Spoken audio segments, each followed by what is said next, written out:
Alright, so have you ever been playing Mortal Kombat with like your friends or, your siblings, whoever you play Mortal Kombat with? And then you start winning, and that's where stuff like, oh, my controller's lagging. Or stuff like, also, oh, your character's too OP. Well, today I have set out to go make a truly fair fighting game where one, you can't complain about controller lag because you're using the same keyboard, and two, you have the same exact character. So enjoy the devlog. Okay, so as you can see, what I did here is I made a very basic prototype just to get the feel for the idea. So I was thinking instead of using arrow keys, I was going to use IJKL because that's the complete opposite of WASD. So as you can see, both characters move, and yeah, it's just right now they're just squares because, but that later became their collision boxes and whatnot. So as basically just, I was testing out the idea of, because I wanted each player to be able to control their character with one hand. So that, because otherwise then you have like some awkward positioning with the keyboard and whatnot. And, so it's easier if just like, one player's hands on the other side, the other player's hands on the other side. And now as you can see here, this is actually where I incorporated the sprites and also a little bit of hit animation. So as you can see, they flicker their specified color.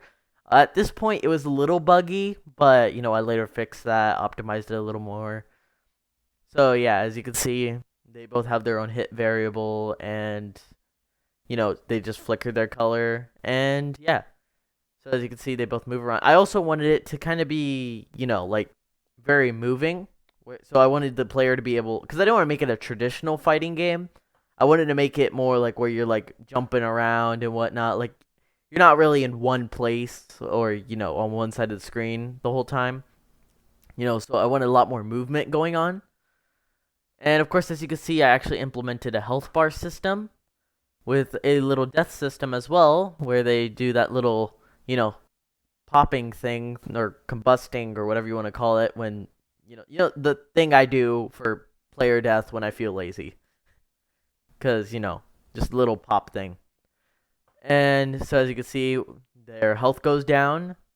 And of course, when their health reaches 0, and of course you can hit them in the air, it works. And then when their health reaches 0, they combust. And yeah, at this point I didn't have any enter screen or anything like that. But then later, of course, I did add a menu, which will of course really briefly tell you the controls.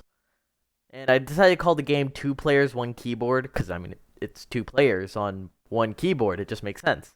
So as you can see, I even added a pause menu where you can resume, go back to menu, that kind of thing. And then, of course, when one player dies, it'll say the other player wins. So as you can see, and then press enter to fight.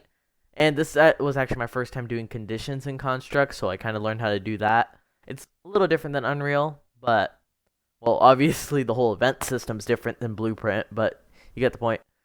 So, yeah. お前はもう死んでいる。何？もうは匠でギゼブ